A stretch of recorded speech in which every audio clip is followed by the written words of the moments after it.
ছাব্বিশের বিধানসভা ভোটের আগে রাজ্য বাজেটে মাস্টার স্ট্রোক চেলে দিয়েছিলেন মমতা বন্দ্যোপাধ্যায়। বিরোধীরা ভাতা নিয়ে যতই কটাক্ষ করে থাকুন না কেন, সেই লক্ষ্মীর ভাণ্ডারে ভাতার অঙ্ক বাড়িয়ে দিয়েছে রাজ্য সরকার। ভোটের মুখে মহিলা ভোট ব্যাংককে আরও শক্ত করতে এই চমক সরকারের।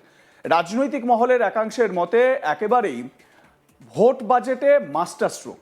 চলতি মাসের প্রথমেই মহিলাদের অ্যাকাউন্টে সেই টাকা ঢুকেও গেছে। তবে তারই মধ্যে লক্ষ্মীর ভাণ্ডারে বিশাল স্ক্যামের একটা অভিযোগ সামনে এসেছে। কি স্ক্যাম, এটা আপনাদের জানাই। একজনের লক্ষ্মীর ভাণ্ডারের টাকা অন্যের অ্যাকাউন্টে নাকি ঢুকে যাচ্ছে। বুঝুন কাণ্ড। মানে আপনি ধরুন লক্ষ্মীর ভাণ্ডারের প্রাপক, আপনার অ্যাকাউন্টে ১,৫০০ টাকা বা ১৭০০ টাকা ঢোকার কথা, সেটা আপনার অ্যাকাউন্টে না ঢুকে অন্য কারোর অ্যাকাউন্টে চলে যাচ্ছে। যারা টাকা পাওয়ার কথা তিনি না পেয়ে বা তারা না পেয়ে সেই টাকা ঢুকছে অন্যের অ্যাকাউন্টে, আর তাতেই ঘুম উড়েছে উপভোক্তার। হুগলির চুঁচুড়া বিধানসভার রাজহাট পঞ্চায়েত এলাকায় লক্ষ্মীর ভাণ্ডার প্রকল্পের টাকা পাচ্ছেন না বলে অভিযোগ উপভোক্তার। প্রশাসনের দুয়ারে ঘুরে কাগজ জমা দিয়েও মেলেনি ভাতা। রাজহাটের বাসিন্দা সাহেবা খাতুনের দাবি, তার নামে অনুমোদিত লক্ষ্মীর ভাণ্ডারের টাকা দীর্ঘদিন ধরে অন্য একজনের ব্যাংক অ্যাকাউন্টে জমা পড়ছে। পরিবার সূত্রে জানা যায় ২০২৫ সালে সাহেবা খাতুন লক্ষ্মীর ভাণ্ডারের জন্য আবেদন করেন। আবেদন করার পর দীর্ঘ সময় কেটে গেলেও তার নিজের ব্যাংক অ্যাকাউন্টে ভাতার টাকা জমা পড়েনি। এলাকায় অন্যান্য মহিলারা যখন নিয়মিতভাবে প্রকল্পের সুবিধা পাচ্ছেন, তখন তার অ্যাকাউন্টে টাকা না ঢোকায় সন্দেহ হয়। এরপর বিষয়টি তিনি তার দাদাকে জানান। পরিবারের পক্ষ থেকে লক্ষ্মীর ভাণ্ডারের সরকারি ওয়েবসাইটে আধার নম্বর দিয়ে তথ্য যাচাই করা হয়। তখনই সামনে আসে চাঞ্চল্যকর তথ্য। আধার নাম্বার ও নাম সাহেবা খাতুনের হলেও সংযুক্ত ব্যাংক অ্যাকাউন্ট নাম্বারটি অন্য একজনের। সেই অ্যাকাউন্টেই দীর্ঘদিন ধরে প্রকল্পের টাকা জমা পড়ছে বলে জানতে পারেন তারা। ঘটনার পর সাহেবা খাতুন তার স্বামী শেখ হায়দার আলীকে নিয়ে চুঁচুড়ার মহকুমা শাসকের অফিসে অভিযোগ জানান। সাহেবা খাতুনের বক্তব্য, ভুল আমার নয়, আমার অ্যাকাউন্টে টাকা ঢোকার কথা অথচ অন্যের অ্যাকাউন্টে ঢুকছে। সেই ব্যক্তিকে আমরা কোথা থেকে খুঁজে বের করব? অভিযোগকারী সাহেবা খাতুন কি বলছেন এ বিষয়ে শুনুন তার বক্তব্য। আমি ২০২৫ সালে লক্ষ্মী ভাণ্ডারে ফর্ম জমা দিই। হ্যাঁ, তো আমার অ্যাকাউন্টে টাকা আসছিল না। তো আমি সেটাতে লক্ষ্মী ভাণ্ডারের স্ট্যাটাস চেক করাতে দেখা যাচ্ছে যে ফেব্রুয়ারি মাস থেকে আমার অ্যাপ্লিকেশন যেটা করেছিলাম সেটাতে টাকা আসছে, কিন্তু সেটা আমার অ্যাকাউন্টে আসছে না, অন্য কোনো অ্যাকাউন্টে টাকাটা ঢুকছে। কিভাবে বুঝলেন যে অন্য অ্যাকাউন্টে ঢুকছে, কিভাবে দেখলেন? ওই লক্ষ্মী ভাণ্ডারের স্ট্যাটাসটা চেক করা হয়েছিল, ফোনেতে চেক করেছিল আমার দাদা। তো সে বলে যে ফেব্রুয়ারি মাস থেকে টাকাটা ঢুকছে। তো যখন আমরা দেখি তো টাকাটা আমার অ্যাকাউন্টে ঢুকছে না, টাকাটা অন্য কোনো অ্যাকাউন্টে ঢুকছে। কিভাবে বুঝলেন যে অন্য অ্যাকাউন্টে ঢুকছে?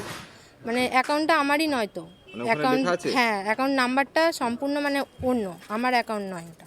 যে ডিটেইলসে কি আপনার আধার কার্ড শো করছে? হ্যাঁ, আমি যখন সার্চ করার জন্য আমার আধার কার্ডটা দেখাই, ওর মধ্যে সার্চ করি আধার কার্ড দিয়ে। তো সব কিছু নাম, আধার কার্ড, সব আইডি প্রুফ আমার, কিন্তু যে ব্যাংকে যে ডিটেলসটা সেটা সব কিছু অন্য কারোর, আমার নয়। কিন্তু এতদিন ধরে যে আপনার অ্যাপ্লাই হয়েছে, আপনি তাহলে আবার নতুন করে অ্যাপ্লাই করেছেন? না, নতুন করে আমার অ্যাপ্লাই হবে না। আমি সেটা নিয়ে আজকে এসডিওতে যাই, গিয়ে তাদেরকে জানাই। তো তারা বলেন যে, এর আগেও আমি ঘুরে গেছি, তো তারা বললেন যে ঠিক আছে, যেই অ্যাকাউন্টটা যার ছিল, যার অ্যাকাউন্টে টাকা ঢুকছে তার অ্যাকাউন্টটা তারা ব্লক করে দেবেন।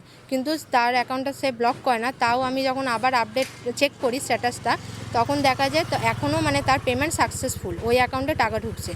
তো আজকে যখন আবার এসে আমি এসডিওতে জানাই, তো তারা আমাকে বলেছেন যে যার অ্যাকাউন্ট রয়েছে, ব্যাংকে যে ডিটেলসটা যার দেওয়া রয়েছে, তাকে গিয়ে প্রথমে খুঁজে আনতে হবে তার অ্যাকাউন্টটা। খুঁজে আনতে বলছে? যার যে ব্যাংকের ডিটেলসটা যার দেওয়া রয়েছে ওখানে, তাকে খুঁজে আনতে। তো আমি তাকে কোথা দিয়ে পাবো? না, আপনাকে খুঁজে নিয়ে আসতে বলছে? হ্যাঁ, আর তারা বলছেন যদি আপনি না পান তাহলে আমার লক্ষ্মী ভাণ্ডারটা আর হবে না। তো এখানে তো সম্পূর্ণ ভুলটা তাদের। আমি তো লক্ষ্মী ভাণ্ডারের ফর্মের সাথে সমস্ত নিজের অ্যাকাউন্ট ডিটেলসগুলো, আমার আইডি প্রুফ সব অ্যাটাচ করে দিয়েছিলাম, জেরক্স সমেত। তো ভুলটা তো আমার নয়, ভুলটা তো যারা কাজ করছেন তাদের তো দেখে শুনে সব কিছু জমা দেওয়া উচিত না? এতদিন ধরে পাচ্ছিলেন না, আগে যোগাযোগ করেননি? না, আগে যোগাযোগ করিনি, কারণ আমার ব্যাংকে মোবাইল নাম্বার লিঙ্ক আছে। তো মোবাইল নাম্বারে আমার তো কোনো যে পেমেন্ট হয়েছে সেটা আসছিল না, তাই আমি দেখিনি। তো এখন যখন আবার আমার দাদা চেক করে, তো সে আমার আধার কার্ড নাম্বারটা দিয়ে সে চেকটা করে, তো দেখে যে আমার পেমেন্ট সাকসেসফুল, কিন্তু অ্যাকাউন্ট আমার নয়, অ্যাকাউন্টটা অন্য কারো। কবে অ্যাপ্লাই করেছিলেন? আমি অ্যাপ্লাই করেছি 2025 জানুয়ারি মাসে। কোথায় কোথায় অ্যাপ্লাই করেছিলেন এটা? আমি আমাদের রাজহাটে দুয়ারে সরকার বসেছিল ওখানে। কি চাইছেন এখন? এটাই চাইছি যে আমার এই যে সমস্যাটা হচ্ছে সেটা যারা তারা সমাধান করে দেয়, কারণ এটাতে মানে সাধারণ মানুষের হ্যারাসমেন্ট হচ্ছে, আর কিছু না। আমি অনেক দিন ধরে এভাবে ঘুরে বেড়াচ্ছি, হ্যাঁ, তো প্রবলেমটা তো মানে আমাকে ফেস করতে হচ্ছে না, আর মানে যেটা প্রবলেমটা হচ্ছে সেটা তো আমি করিনি। সাহেবা খাতুনের স্বামী শেখ হায়দার আলী বললেন এটা পরিকল্পিত ষড়যন্ত্র। শুনুন। এই লক্ষ্মীর ভাণ্ডার আমার স্ত্রী 2025-এ অ্যাপ্লাই করেছিল, কিন্তু অ্যাকাউন্টে টাকা ঢোকে না, সেইটা নিয়ে চেক করাতে এর আগে এসেছিল, এইচডিওতে এসে বলে গেছেন। তো তারা বলেছেন যে অন্য অ্যাকাউন্টে ঢুকছে, ব্লক করে দেওয়া হবে, কিন্তু সেটা হয় না। তারপরে কদিন আগে এর দাদা লক্ষ্মীর ভাণ্ডার অ্যাপ থেকে সার্চ করে দেখে যে এর আধার নাম্বার এর আছে, নামও এর আছে, কিন্তু অ্যাকাউন্ট নাম্বার অন্য কারোর আছে, সেই অন্য অ্যাকাউন্টে টাকা যাচ্ছে। টাকাটা কতদিন ধরে ঢুকছে ওই অ্যাকাউন্টে দেখাচ্ছে?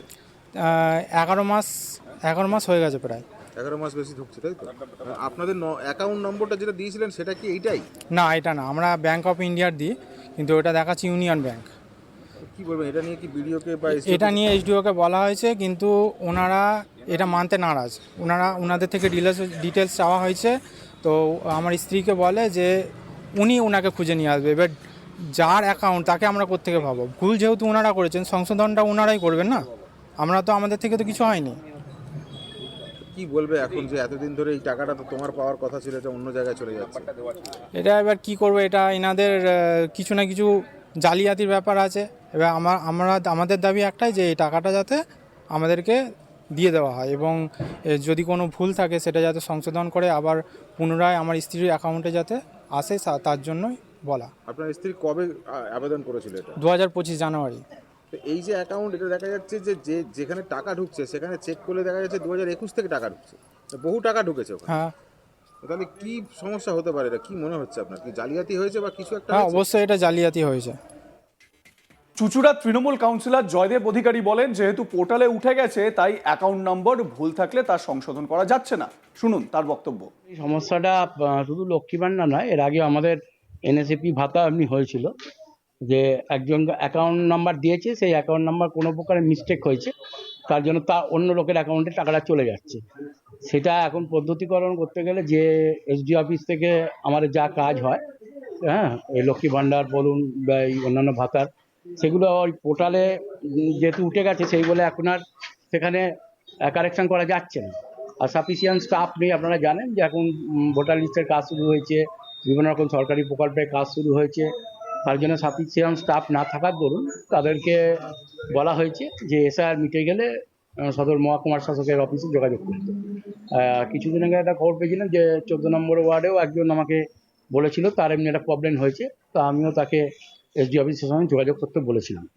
দীর্ঘদিন ধরে এইচডি অফিস বা বিডি অফিসে ঘুরেও তো দেখা যাচ্ছে যে না অ্যাকাউন্টে ঢুকছে, সেই অ্যাকাউন্ট ব্লক করা যাচ্ছে না, বা যার দরকার সে পাচ্ছে না। হ্যাঁ, অ্যাকচুয়ালি এই কাজটা সমস্যা সমাধানের জন্য যারা দায়িত্বে আছে তারা পুরোপুরি এসআর এর কাজের সঙ্গে যুক্ত হয়ে পড়েছে, সেই জন্য তারা একটু সময় চাইছে। এসআর মিটে গেলে তারা এই ব্যাপারগুলো নিয়ে সলভ করবে বলে জানিয়েছে। বিজেপি নেতা স্বপন পালের কি অভিযোগ শুনুন। তৃণমূল কংগ্রেস মানে একটা দুর্নীতিগ্রস্ত দল, এরা সমস্ত কিছুর থেকেই তারা টাকা চুরি করবে।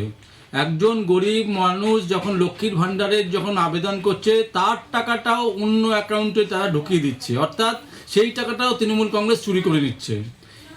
আবার বলছে কি এসআইআর এর জন্য এখন নাকি ঠিক করতে পারছে না, দিনের পর দিন তার টাকা, লক্ষ্মী ভাণ্ডারের সরকারি প্রকল্পের টাকা, সেই প্রকল্পের টাকাও তছরূপ হয়ে যাচ্ছে। লাইক কমেন্ট শেয়ার করতে ভুলবেন না। দেখতে থাকুন আজ তাক বাংলা। সাবস্ক্রাইব করুন আমাদের ইউটিউব চ্যানেলটি, বেল আইকন প্রেস করুন নোটিফিকেশন পেতে।